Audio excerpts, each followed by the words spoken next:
आप देख रहे हैं द बिहार टॉप में हूँ आदेश पुरी। स्टेट परीक्षा को लेकर बीएसईबी यानी कि बिहार विद्यालय परीक्षा समिति के द्वारा नोटिफिकेशन जारी कर दिया गया है। आज के सभी समाचार पत्रों में यह लंबा चौड़ा नोटिफिकेशन है और सबसे बड़ी बात बता दें कि इस नोटिफिकेशन में सब कुछ दिया गया है, लेकिन ये नहीं बताया गया है कि एग्ज़ाम कब होगा। हालांकि शिक्षा मंत्री जी के द्वारा 4 अक्टूबर से लेकर 25 अक्टूबर के बीच में स्टेट परीक्षा होने की बातें कही गई हैं, लेकिन शिक्षा मंत्री के द्वारा 8 तारीख से ही फॉर्म लेने की बातें कही गई थी, जो कि नहीं हो पाया। उसके 3 दिन बाद यानी कि 11 यानी कि कल से जो है आवेदन लेने की प्रक्रिया शुरू होगी और 19 सितंबर तक आवेदन दिया जाएगा। इसमें फॉर्म में जो बाकी तो प्रक्रिया वही है जो फॉर्म फिलअप करने में होता है, लेकिन कुछ की पॉइंट है जिस पर आपका ध्यान आकर्षित कराने की हम कोशिश करेंगे, क्योंकि ये आपकी सफलता के लिए आवश्यक है। ये एग्ज़ाम के लिए इन जानकारियों का रहना आवश्यक है आपको। सबसे पहले तो कॉमन बात है कि ये एग्ज़ाम जो है वो सीबीटी मोड में होगा, यानी कि कंप्यूटर बेस्ड टेस्ट होगा, ऑनलाइन एग्ज़ाम होगा। आपको बता दें कि मल्टीपल चॉइस क्वेश्चन होगा, फिर से प्रत्येक प्रश्न का 1 अंक होगा, निगेटिव मार्किंग नहीं होगी, लेकिन नॉर्मलाइजेशन की प्रक्रिया अपनाई जाएगी। नॉर्मलाइजेशन को लेकर जो है इसमें दिया गया है एक पैरा और बताया गया है कि चूंकि ऑनलाइन बेस्ड ये एग्ज़ाम है तो कई पालियों में लिया जाएगा और ऐसे में रिजल्ट में साम्यता रहे, इसके लिए नॉर्मलाइजेशन किया जाएगा। और इस नॉर्मलाइजेशन की प्रक्रिया में अगर आप जितना गलत उत्तर देते हैं उसका असर पड़ेगा। यानी कि नॉर्मलाइजेशन में आपका एग्जाम्पल में मान लीजिए 150 प्रश्न रहेगा, 150 में आपने 90 अंक सही किए हैं, लेकिन अगर आप 20 क्वेश्चन गलत किए हैं और कोई दूसरा छात्र 18 क्वेश्चन गलत किया है, तो 18 क्वेश्चन गलत करने वाले को प्राथमिकता दी जाएगी। ये इसे इनडायरेक्ट कहा जाए तो ये निगेटिव मार्किंग है, क्योंकि नॉर्मलाइजेशन प्रक्रिया के तहत जो है वो आपका अंक जो है वो कटेगा।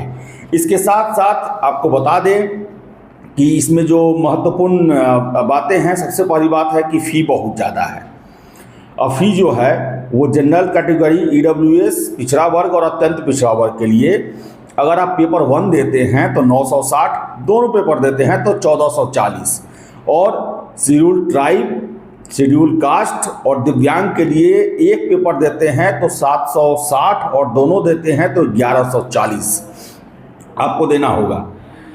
उसके साथ साथ बता दें कि एग्जामिनेशन जो है वो आपका 2.5 घंटा का होगा। प्रश्न आपके 150 होंगे। 11 से लेकर 19 सितंबर तक आपका आवेदन लिया जाएगा। इसके साथ साथ इसमें क्लियर कर दिया गया है कि अभ्यर्थी अपना ईमेल आईडी और मोबाइल नंबर अंतिम परीक्षा फल प्रकाशित होने तक सुरक्षित रखेंगे, क्योंकि इसका ज़रूरत बार बार पड़ने वाला है और यही एक तरह से आपकी पहचान है।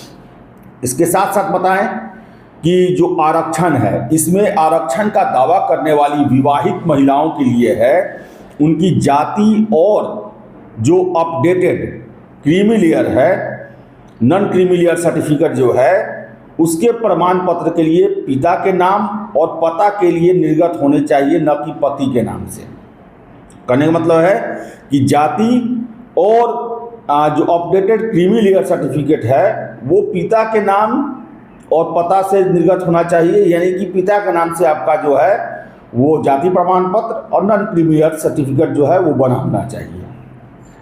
इसके साथ साथ बता दें आपको हम कि एक हिदायत दिया गया है कि अभ्यर्थी अपना यूज़र आईडी और पासवर्ड को भविष्य के लिए सुरक्षित रख लेंगे एवं इसकी गोपनीयता बनाए रखेंगे।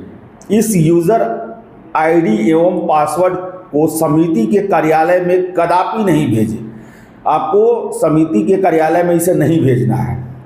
इसमें दिया गया है कि सभी अभ्यर्थियों को निर्देश दिया जाता है कि ऑनलाइन परीक्षा आवेदन पत्र भरे जाने के बाद भरे गए परीक्षा आवेदन पत्र को पुनः एक बार ध्यानपूर्वक जांच कर लें यदि कोई त्रुटि हो तो अपने यूज़र आईडी एवं पासवर्ड के माध्यम से ऑनलाइन परीक्षा आवेदन पत्र में त्रुटिपूर्ण विवरण को ऑनलाइन परीक्षा आवेदन पत्र भरने की अंतिम तारीख से पूर्व समिति की जो वेबसाइट है पर क्लिक करके जो है उसमें सुधार कर लें।